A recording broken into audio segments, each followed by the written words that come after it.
ইমান জান্তমান চাবি ফুটি কৰি কিদৰে ৰাধিকাই কথা বুজিব?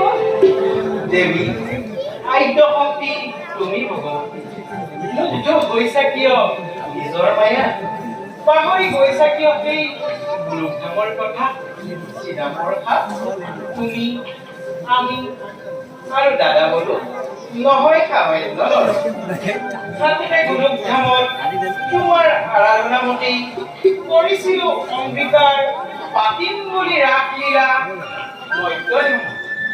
সেয়েহেতু আগামী পূৰ্ণিমা ৰাতি গোপীসকলক লগত লৈ পাতিম ৰাসলীলা যমুনাৰ বালিত তাৰে আগজাননী জনালো তোমাক।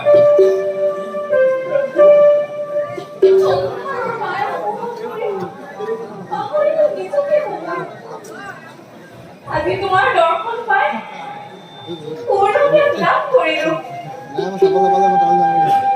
প্ৰভু জনমে জনমে থাকক প্ৰভু ৰাতুল চৰণ। দেৱী